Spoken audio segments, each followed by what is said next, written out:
Es lindo volver a Tucumán. En este lugar ya creo que es la tercera vez que estoy. Y tarde o temprano se van a aburrir de mí, así que debo aprovechar estos tiempos con ustedes. Estoy agradecido al Señor por lo que Raúl ha dicho, realmente, y Patricia.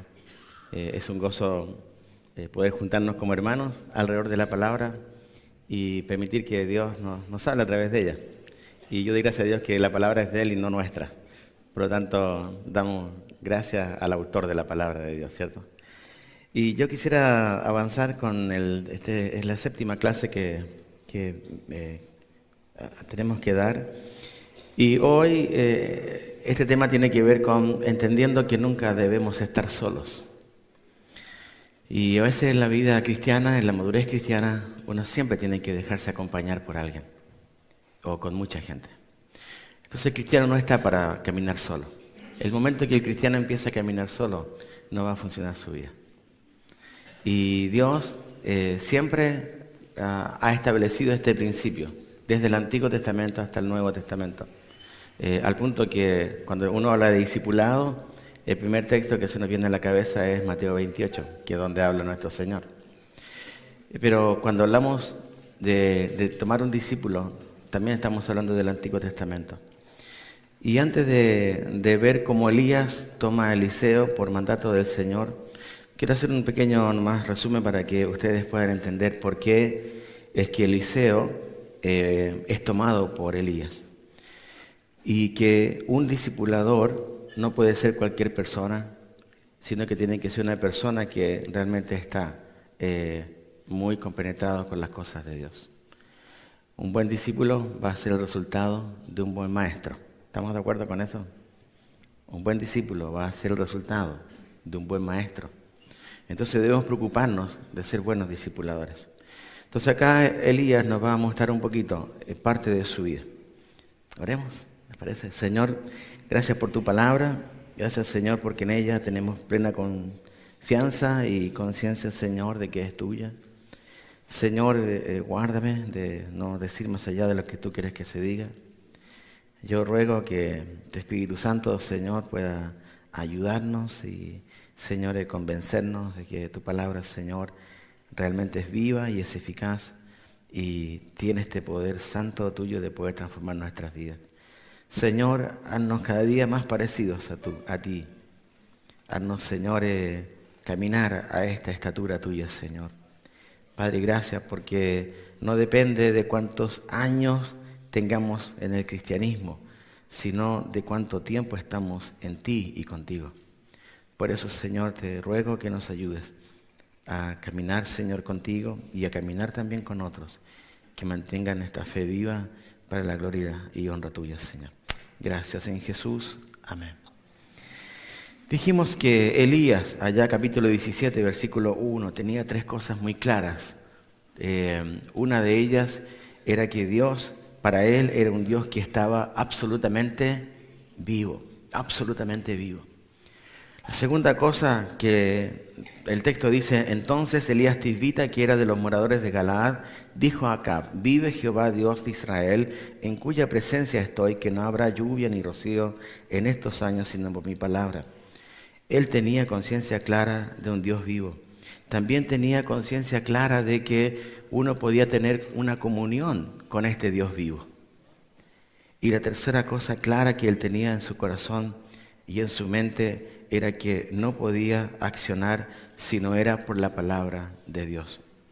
Cuando estas tres cosas funcionaron claramente y la accionó Elías, su vida fue una bendición. El momento que él deja esto, entonces hay un problema. Pero él fue al principio con todas estas tres cosas muy claras. Mi Dios está vivo, tengo comunión con mi Dios y no hay otra cosa sino la palabra de Dios en mi boca. Luego Dios lo saca de escena. Ese fue capítulo 1, versículo 1, hablando con el rey Acab. Dios lo saca a un lado y empieza a tratar con su carácter. ¿Se acuerdan que vimos esto? Empieza a tratar con su vida. Y porque él quería un hombre acrisolado, un hombre pasado por el crisol de Dios. Y lo trata con su humildad y le dice, apártate, vuélvete y escóndete. trata con un posible legalismo y relativismo cuando vimos que los cuervos venían o en su pico o en su patita con la carne y el pan, y obviamente para un israelita esto era abominable porque era un ave inmunda. Y Dios tuvo que enseñar a él, como tuvo que enseñar también a Pedro, que no llamara inmundo lo que Dios había limpiado. Y es un gran ejemplo para nuestras vidas, de guardarnos del legalismo. También Dios trata con su siervo en cuanto a la necesidad, porque Dios lo manda a un lugar cuando se seca el arroyo, lo manda donde una mujer viuda y una mujer pobre, y trata con su necesidad también física. Y Dios está allí con él también y con la familia de la mujer viuda. Después Dios lo manda a Sarepta de Sidón, y dijimos que Sarepta, la palabra en el original tiene que ver con la palabra refinar, y hablábamos que de esta misma palabra Sarepta o refinar viene la palabra crisol, y hablábamos acerca de la necesidad de que el oro y la plata pasan por un crisol, y esto hace que la escoria quede de un lado y ¿cómo se llama? El oro o el metal precioso queda. Y esto nos muestra la necesidad de Dios de ir trabajando en nuestras vidas y haciéndonos madurar. Hay cosas todavía en nuestras vidas que Dios quiere sacar para realmente buscar ese diamante precioso que está en tu corazón y está en mi corazón. Y esto va a ser a través de su trato con cada uno de nosotros. Dios confirmó su ministerio de distintas maneras. Especialmente lo hizo con cosas grandes, impactantes. Una cosa impactante fue cuando Él tuvo que resucitar, Dios le permitió resucitar a un niño. Y hablamos ayer de que se tendió 3 veces, por qué el número 3, etc. Y veíamos cómo Dios realmente le había usado, cómo Él confiaba en la oración, cómo Él intercedió por este niño. Pero vimos también que el fin no estaba en el niño, sino que el fin era que su madre creyera. Porque su madre después dice, ahora conozco, ahora me doy cuenta que tú eres un hombre de Dios y que lo que sale de tu boca es palabra de Dios. Entonces fue un instrumento el niño para que su madre realmente llegara a entender, era una mujer no del pueblo judío. Él estaba en Sidón. Sidón era la tierra de la esposa del rey Acab, una mujer pagana. Pero Dios también lo usa allá en un altar. Él tiene que restaurar un altar, el altar de Jehová que estaba derribado. Y veíamos ayer también cómo Dios usó este altar para mostrar no tanto el fuego, sino era realmente mostrar que el pueblo de Dios había arruinado su relación con Dios, y que Dios muestra a través de un altar reedificado cómo Dios ama a su pueblo y le quiere traer de vuelta para seguir bendiciéndole. Se cumple la promesa y la profecía. La profecía era en capítulo 17, versículo 1, que no iba a haber lluvia hasta un cierto tiempo.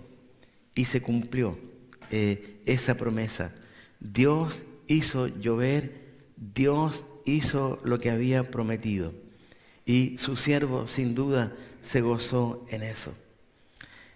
Pero también vimos cuando Raúl leía lo de Santiago, que Elías estaba sujeto a nuestras propias pasiones, a las mismas pasiones que tenemos nosotros.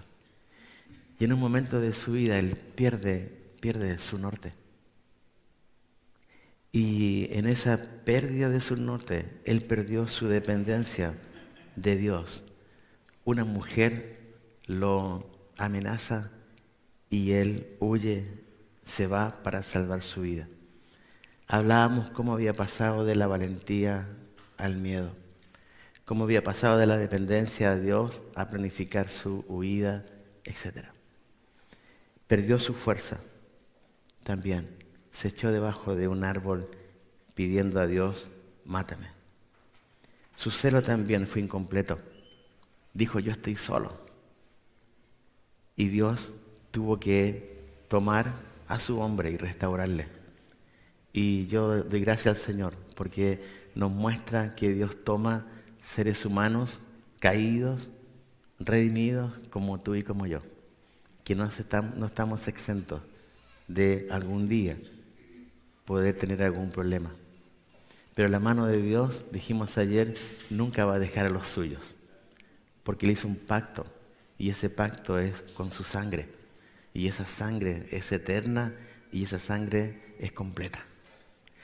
Y Dios toma a Elías de vuelta, y lo toma y restaura primero su vida, y usa para eso algo impactante que fue afuera de una cueva, le dice que se ponga, y pasó un viento grande, un terremoto grande, un fuego impactante, y dice que Jehová no estaba en esas tres cosas, y luego él oye un silbo apacible, y allá vemos cómo Dios le restaura en su comunión, cuando dice que cuando él oye el silbo apacible, él se postra y cubre con sus manos su rostro. Dios humilla a su siervo, pero lo humilla para levantarlo. Ayer dejamos claro que castigo no es lo mismo que disciplina. El castigo no busca la restauración, pero la disciplina busca la restauración. Y Dios no castigó a su siervo, sino le enseña y le muestra, y tiene que humillarlo para levantarlo. Restaura también su ministerio. Él tiene que ungir luego a 2 reyes y a su sucesor, que iba a ser Elías. Ayer hablábamos con el pastor Raúl y veíamos esto, de por qué Dios tiene que levantar ahora un sucesor. Parecía como una acción disciplinaria. Pero la cosa es que creo que más que eso es la forma en que Dios tiene un principio y un fin con un profeta. Casi siempre se ve así en la Escritura. Hay una meta por cada uno. Juan el Bautista tenía una sola meta en su vida, era anunciar a aquel que venía. Cuando él cumple eso, él desaparece de escena. Entonces creo que Dios usó y levantó la vida de Elías y su ministerio, y es el único profeta al cual Dios se lo lleva con vida. Es el único profeta que no es muerto ni por espada, ni por pedradas, ni por nada. Es el único hombre que Dios lo levanta y se lo lleva con vida al cielo. Y es el mismo hombre que luego aparece en el monte de la transfiguración hablando con Moisés, Elías y Jesús. El privilegio de un hombre que sirvió al Señor en el Antiguo Testamento, no siendo perfecto como vos y como yo, pero un hombre que fue madurando su relación con Dios. Y mi único anhelo con estas charlas han sido estos: que Dios nos ayude a madurar, que Dios nos ayude a crecer, que Dios nos ayude a avanzar. No importa cuán rápido sea, pero lo importante es avanzar. Lo importante es dar un paso cada día. Quiero ahora centrarme en la vida de Eliseo, porque Dios le ordenó: tenés que tomar ahora a un hombre que se llama Eliseo. El nombre de Elías significaba: mi Dios es Jehová, Jehová es mi Dios. Y el nombre de Eliseo significa: mi Dios es salvación. Y el nombre de Elías es muy claro: Jehová es mi Dios. Él siempre lo dijo desde el principio, desde capítulo 17, versículo 1.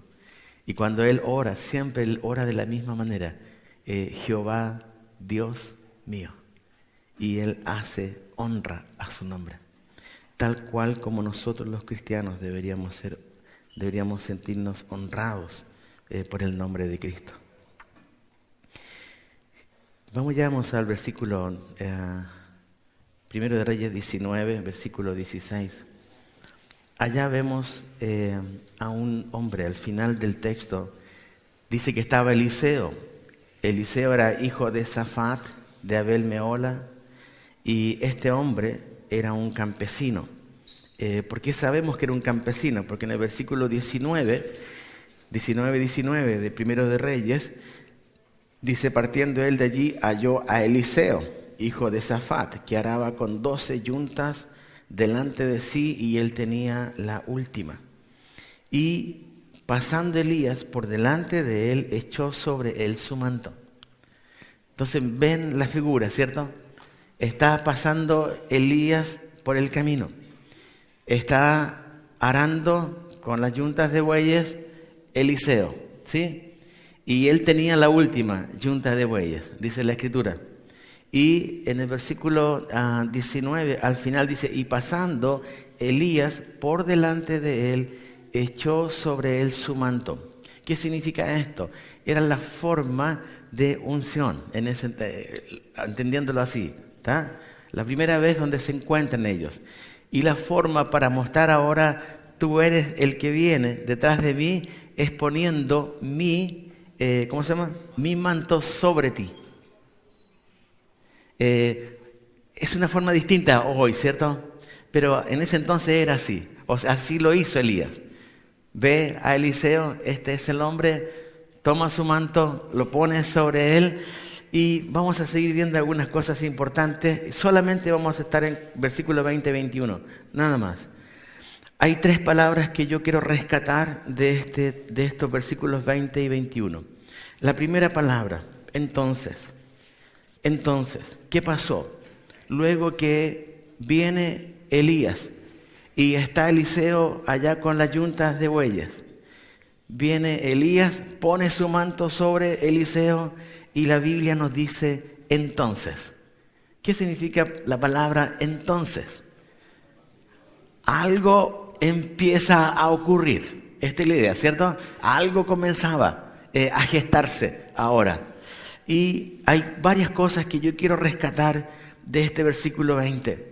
La primera cosa, luego de esa palabra, entonces, que es muy importante. Dice, entonces, dejando él, ¿qué cosa? Dejando él los bueyes. ¿Qué nos habla de un discípulo? ¿Qué nos habla de alguien que quiere empezar a caminar una carrera? En este caso del profeta. Lo primero que él hace es dejando él los bueyes. Ahora, uno podría pensar, él deja lo más cercano que él tenía. Él deja lo que era suyo. Él empieza ahora a ver que había que tomar acciones. Y lo primero que dice él, o lo que hace es, deja los bueyes. Primera cosa, un hombre dispuesto a dejar lo suyo. Esta es la primera cosa que Dios va a demandar de ti. Pero escucha bien, no es una demanda acá, porque nadie le pidió a él que dejara los bueyes. ¿Estamos? No hay acá el texto. En ningún momento Elías dice, ahora sígueme porque Dios me dijo que... Nada, no hay ni una palabra. Lo único que hace Elías hasta este momento es pone su manto sobre Eliseo y sigue caminando. Es Eliseo el que dice, el que toma una decisión. Escucha bien, Dios no te va a obligar, Cristo no te va a obligar a seguirle. Vamos a ver después al final ese texto famoso. Si alguno quiere venir en pos de mí, ¿ven cómo empieza ese versículo? Si alguno, ¿qué cosa dice? Ahí está. Dios no va a doblar tu mano. Dios puede doblar tu mano. Pero se esperaría que el creyente naturalmente siga a Cristo. No por obligación, sino porque no hay otra alternativa, sino seguir al Maestro, dispuesto a dejar lo suyo. ¿Qué ocurre después de este entonces? Deja él los bueyes. Y miren lo que ocurre en el texto. Vino corriendo. ¿Qué había pasado con Elías entonces? Cuando él deja el manto sobre Eliseo. Es interesante que Elías no se detiene. Elías no se para a ver qué reacción irá a tener Eliseo. Vamos a esperar un poquito. Vamos a darle 5 minutos. No hace eso. Elías lo que hace es, deja el manto y Elías sigue. Y se ve que parece caminar un poquito rápido. Porque dice allá que cuando él deja los bueyes, no sale caminando Eliseo. ¿Cómo sale? Allá está. Escucha bien. Segunda característica de este hombre, Eliseo, es que él no duda que esto viene de Dios. Y esto no me lo voy a perder. ¿Entienden?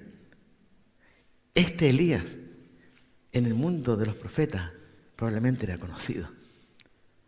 Se escuchaba que había hecho Elías. No era cualquiera. Ahora Eliseo dice, no, yo dejo los bueyes y voy corriendo. No duda, esto viene de Dios. Y su actitud es una actitud no pasiva, al contrario, es una actitud muy activa. No solamente eso nos dice el texto, también el texto dice que él sale corriendo, vino corriendo en pos de ¿quién? Allá está, en pos de Elías. Escucha, él reconoce a uno mayor que él, no a uno mejor que él. ¿Entendemos la diferencia, verdad? Él entiende. Él es mayor que yo. Él tiene una mayor experiencia que yo. No mejor que yo, pero sí mayor. Y él reconoce en Elías un hombre mayor que él en su relación con Dios. Y si uno quiere madurar en Cristo, vos tenés que hacerte de gente mayor que vos. No estoy hablando de edad. Estoy hablando de madurez espiritual. No vas a crecer si te juntas con alguien que no camina con Dios. No vas a crecer si te juntas con gente que no le interesa Dios. Vas a crecer con gente que ama a Cristo y que anhela ser como Cristo. Esta gente es la que tenés que buscar para crecer espiritualmente. Hay una cuarta cosa que demuestra. No solamente disposición a dejar lo suyo, no dudar que esto venía de Dios, el reconocimiento de uno mayor que él, no mejor pero mayor. Hay una cuarta cosa acá en el versículo 20. Él demuestra algo importante. Dijo, te ruego que me dejes besar a mi padre y a mi madre. Quiero rescatar acá el verbo rogar. Me llamó la atención. Él demuestra con este verbo su humildad.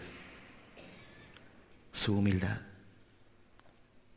Él podría haber dicho, ¿vos querés que te siga? Esperamos un poquito. Vos necesitas de mí, yo no necesito de vos. Tengo mis bueyes, tengo papá y mamá, tengo un pueblo. Yo no necesito seguirte. Él tuvo una actitud totalmente también en madurez. Y su primera expresión que sale de la boca de este Eliseo es un te ruego, déjame besar papá y mamá. Humildad. Un creyente debe empezar a caminar en humildad. Un creyente debe ser una persona humilde. Porque nuestro Señor fue una persona humilde. De tal maestro, tal discípulo. Si tenés un discipulador orgulloso, vas a ser un discípulo orgulloso. Si tenés un discipulador humilde, vas a ser un discípulo humilde.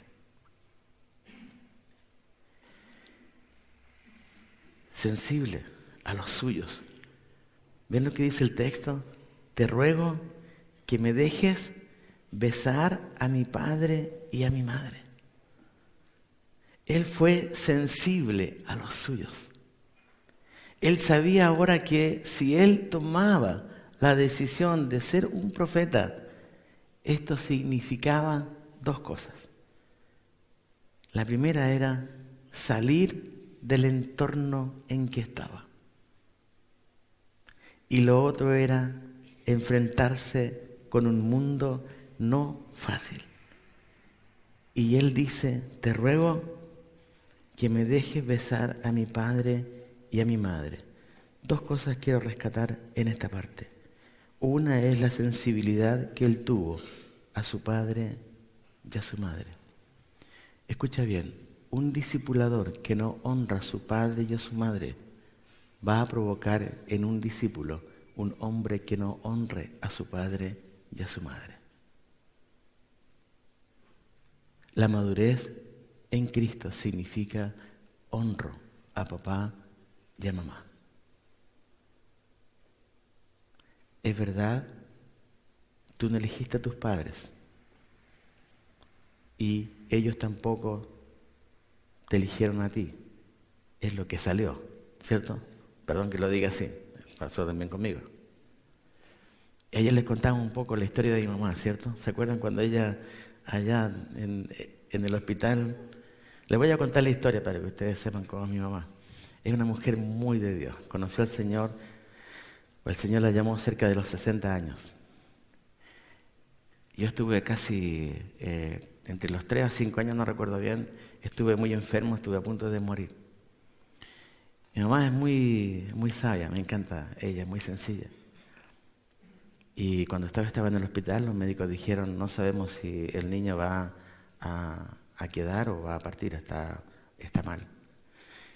Y mi mamá dijo allá, yo no me acuerdo por supuesto, pero estaba en la cuna, o la cosa allá en el hospital, en la cama, y ella dice lo siguiente a Dios: Dios, si este chico, que era yo, va a ser un buen hombre, déjalo con vida. Pero si este chico va a ser un mal hombre, entonces llévatelo. Menos mal que no la escuchó. Si no, estoy frito. Pero saben, yo entiendo por qué ella lo dijo, no lo dijo por maldad. Ella quería tener un hombre bueno. Quería tener un hijo bueno, ¿entienden? No quería tener un hijo malo. Ahora, obviamente lo dijo con todo, ella no era cristiana cuando dijo estas cosas, ¿sí? Espero que cuando cristiana hubiese dicho otras cosas mejores, pero en ese momento salió de su boca eso. ¿Por qué? Porque un padre y una madre muchas veces quieren lo mejor para sus hijos y los hijos no lo entendemos. Hoy al revés después nos pasa, cuando somos padre y madre, nos damos cuenta que la cosa cambia al revés. Honra, padre y madre. Ahora yo sé, hay padres que han sido malos padres y hay madres que han sido malas madres. No lo desconozco. Pero eso no rompe, el mandato bíblico. Y acá es un ejemplo, donde Eliseo honra a su padre y a su madre y es sensible. Pero a la vez también, junto con honrarles, está dispuesto a dejarle. ¿Entienden? Es como medio raro el texto, porque es como honro papá y mamá, y en esta honra debo decirle, me voy, me tengo que ir. Pero una cosa es irte con la bendición de tus padres y salir con la bendición de tus padres que diciendo, bueno, ¿qué le importa a ellos? Yo me voy, no, yo sigo a Cristo. No es así. Por algo Dios dejó papá y mamá. Y nuestro deber, como hombres y mujeres de Dios, es honrarles. Es honrarles. Aprendí de un misionero hace muchísimos años atrás, creo que estaba soltero. Su madre le dijo un día, hijo, no me lleves flores al cementerio cuando yo muera. Dijo, hijo, tráeme las flores cuando yo esté en vida para poder disfrutarlas. ¿Sabes que eso quedó tan marcado en mi corazón cuando yo era soltero? Que hoy, cuando voy a ver a mi mamá, me siento prácticamente mal. Debo llevar flores, porque sé que le encantan las flores y duran un montón las flores. Aprendí de un misionero que honrar a tu madre, más que llevándole flores al cementerio, que no va a disfrutar, es llevándosela en vida. En vida. Y tu madre va a estar muy contenta. Ahora, si a ella no le gustan las flores, bueno, estamos medio fritos, llévale chocolate, qué sé yo, pero llévale algo. Dios honra papá y mamá, y esto es lo que Él quiere de nosotros. Entonces, la palabra entonces engloba esos 6 pensamientos. Dispuesto a dejar lo suyo, no dudar que esto venía de Dios, reconoce a uno mayor que Él, demuestra su humildad, es sensible a los suyos, pero también está dispuesto a dejar familia por la obra. Hay una expresión acá de Elías, versículo 6 al final, y le dice, y él vuelve. Y él le dijo, vuelve. ¿Qué te he hecho yo? Y lo que pasa es que en ese entonces las fiestas orientales podían durar días o semanas. Entonces era como, bueno, anda, pero la idea es, no te vayas a esperar hasta que la cosa acabe. Bien, hay una segunda palabra importante en el texto. Es la palabra luego. ¿Sí? Primero fue entonces. Deja el manto sobre Eliseo. Entonces ocurren las 6 cosas que le mencioné. Pero hay una palabra aquí, y luego. Después que él dice papá y mamá. Y luego, ¿qué cosa? Dice, luego te seguiré. Luego te seguiré. Esta palabra luego nos marca otra parte de la vida de Eliseo. Él había ahora dicho esto y esto, te ruego. Ahora había que pasar a otra etapa de decisión. Y la decisión tenía que ser consecuente a lo que él había dicho antes. Y esa consecuencia era, te seguiré. Una vez que dejo lo mío, una vez que no dudo que esto viene de Dios, una vez que reconozco quién sos vos, Elías, una vez que soy humilde ante ti, una vez que reconozco y soy sensible a papá y mamá, una vez que estoy dispuesta a dejar mi familia por la obra, luego te seguiré. Y hermanos, acá es un gozo leer esto. Porque es un hombre que calcula qué significa seguir la carrera. No es un hombre que es alocado. ¿Entienden lo que quiero decir con esta palabra, verdad? No es un hombre que dice, ya yo dejo todo, no, ya, ¿dónde hay que ir? Vamos ya, a la China, vámonos a la China. No, no es así. Él va paso por paso. Porque Elías nunca le puso una premura. ¿Entienden? Él no le pone en aprietos. Es simplemente ahora, esto está. Ahora, Eliseo, la decisión está en tus manos. Te seguiré, le dice Eliseo. Luego te seguiré.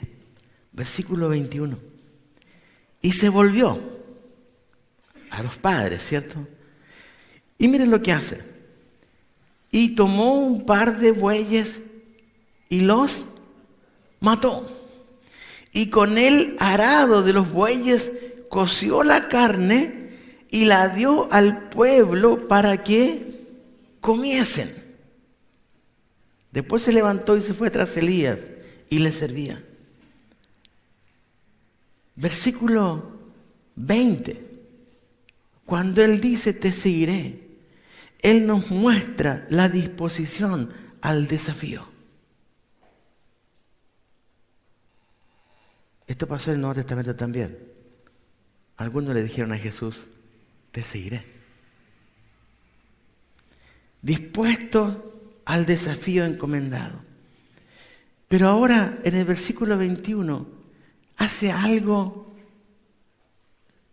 no sé si raro, probablemente no para su cultura y para su forma de ser, pero dice la Biblia que él toma un par de bueyes, los mata y con el arado de los bueyes cose la carne y la da al pueblo, ¿cierto? Bien, el otro día mi hermano Mario dijo que, que Elías se había hecho un muy buen lomito con la carne que le llevaban los cuervos, la carne y el pan, ¿cierto? Bueno, aquí vemos que Eliseo prepara ¿qué cosa? Un buen asado. Un buen asado. Y acá quiero rescatar algo. El primer servicio de este futuro profeta no fue un gran milagro. Siempre uno espera de los profetas del Antiguo Testamento grandes cosas, ¿cierto? Resucitar a un niño, fuego del cielo, algo que se abren las aguas, muchas cosas que son espectaculares. Pero ¿saben acá? Fue al revés. El futuro profeta, el nuevo profeta, lo que hace es servir a su familia, a su pueblo y a Elías.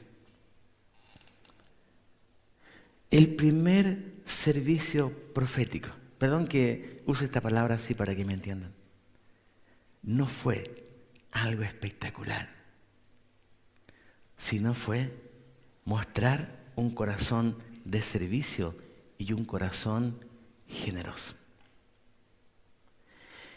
Eliseo no esperó que otros le sirvieran, no esperó que otros fueran generosos con él, sino que él, como nuevo profeta, ahora él servía, ahora él era generoso con lo suyo. Una forma hermosa de demostrar una madurez que le iba a hacer uno de los profetas también más importantes del Antiguo Testamento. Tuvo un discipulador llamado Elías y Eliseo sigue estas pisadas. Esta palabra luego nos muestra disposición al servicio, al desafío encomendado, y también nos muestra un corazón de servicio y un corazón generoso. Y esto es lo que es y se espera que una persona haga cuando madure en Cristo. Hay una tercera palabra en el versículo 21, importante. Es la palabra después. Después. ¿Qué pasó con todo esto? ¿Ya estoy dispuesto a dejar lo mío? No dudo que esto viene de Dios. Reconozco a Elías como mayor que yo. Demuestro que intento ser humilde. Soy sensible a papá y a mamá. Estoy dispuesto a dejar mi familia por la obra. Estoy dispuesto al desafío que Dios quiere que tome. Un corazón de servicio, un corazón generoso. Entonces viene la palabra después. Hasta ese momento, Eliseo no se había movido de su entorno. ¿Entienden? Hasta ese momento todo era teórico. Perdón que lo diga. Lo más práctico hasta este momento, ¿qué es lo que había sido? El asado. Hasta ese momento él no había dejado nada. Había matado sus bueyes y esto había dejado. Todo lo demás era una concepción de lo que había que hacer más adelante. Su humildad sí estaba adentro y su reconocimiento a sus padres. Pero ahora viene el inicio de la tarea como discípulo de un Elías. Y la palabra después va a marcar esto. ¿Qué ocurre después? Miren lo que dice el texto. Después, ¿qué hace? Se levantó. ¿Por qué se levantó? ¿Cómo estaba Eliseo? Es interesante el texto. Estaban en pleno asado, ¿cierto? Estaban en plena comida. Elías, no sé si se paró antes o no, pero él de por sí no escucha la voz de Elías que le dice, ya Eliseo, vámonos, che, porque ya está bueno. Sino que simplemente la Escritura dice, después se levantó. Ahora me levanto el asiento. Gente, papá y mamá, amigos del pueblo, me tengo que ir. Chao. Y miren lo que pasó después. Después se levantó y fue tras Elías. ¿Qué significaba ir tras Elías?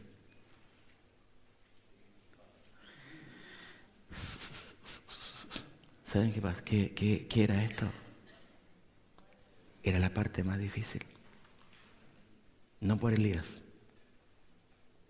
sino porque cuando él se levanta y se va tras Elías, él ahora está dispuesto a 4 cosas. Primera cosa, está dispuesto al sufrimiento. Él sabía que la vida de un profeta incluía sufrimiento. Escucha bien, la vida de un discípulo de Cristo incluye sufrimiento. A vosotros os es dado no solamente que creáis, sino que padezcáis por Él.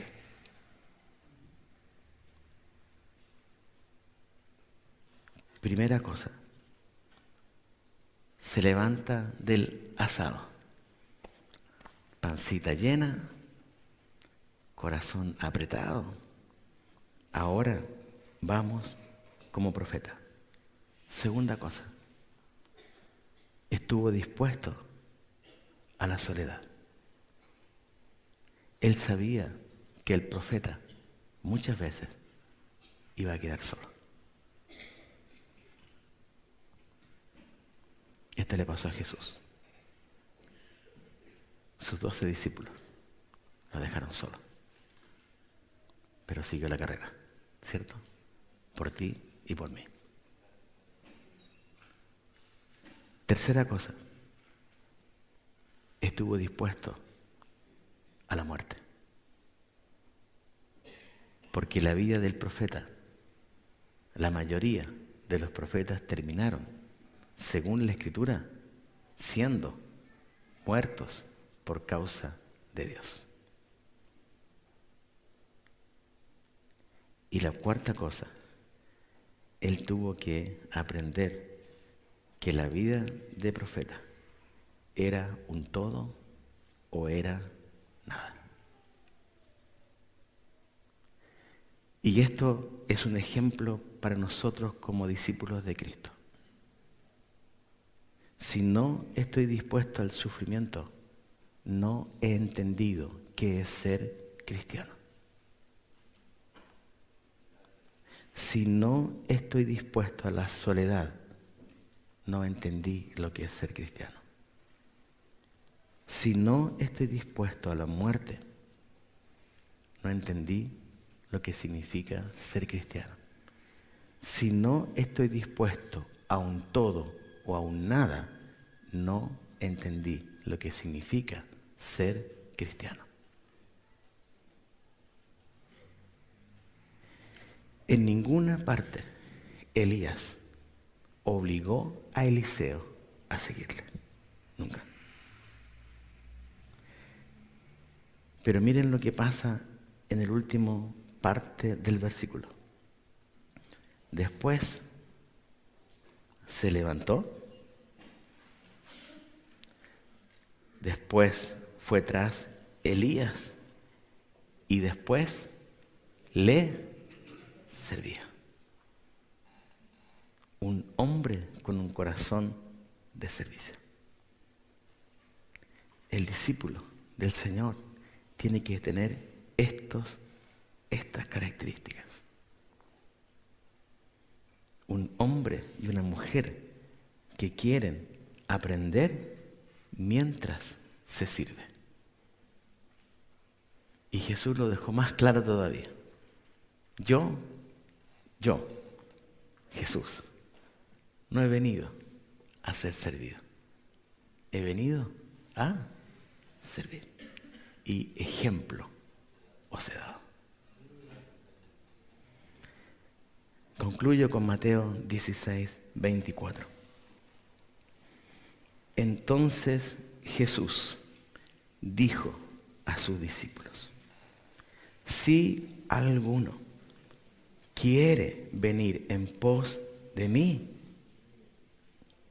niéguese a sí mismo y tome su cruz y sígame. Jesús no va a poner una pistola en tu pecho. Tampoco va a poner una carnada con un trozo de carne para que vos le sigas por interés. Tampoco. Simplemente Él quiere que entendamos que si somos hijos de Dios, naturalmente le queremos seguir a Él y seguir sus pasos y madurar nuestra fe en Cristo Jesús. Cuando esto ocurra, vamos a tener muchos Elías y vamos a tener muchos Eliseos que van a llevar honra y gloria al nombre de nuestro Dios. Que Dios encuentre en vos y en mí gente dispuesta a dejar lo suyo, a no dudar que viene de Dios, a reconocer a los demás que han ido antes de nosotros, a ser humildes, sensibles, dispuestos a dejar incluso familia, dispuestos al desafío encomendado, siendo serviciales y generosos, dispuestos a emprender la tarea, dispuestos al sufrimiento, la soledad, la muerte, a un todo, a un nada, y a seguir aprendiendo a través del servicio. Si alguno quiere venir en pos de mí, la respuesta tenés que dar la voz delante de Dios. Si vos estás siguiendo a Jesús, tenés que preguntarte: Señor, ¿cómo te estoy siguiendo? ¿Te estoy siguiendo como Señor o te estoy siguiendo únicamente cuando yo quiero? Oramos al Señor. Padre, gracias por tu palabra, porque, Señor, nos lleva a la meditación de lo que significa el verdadero discipulado, Señor. Más que un libro de doctrinas, tiene que ver con la vida del creyente contigo. Y, Señor, queremos estar dispuestos a este todo o a nada. Señor, gracias porque tú te la jugaste por nosotros en un todo. Y nos dejaste un ejemplo hermoso, Señor. Señor, gracias porque tú no nos obligas. Al contrario, tú esperas que tras la redención nuestro corazón se anime, nuestro corazón, Señor, crezca y vaya madurando para tomar pasos de acercamiento más a ti, Señor. Señor, gracias por tu palabra y llévanos, Señor, a amarte más y más a través de nuestra vida junto a ti. Te amamos, Señor. En Jesús, amén, Padre.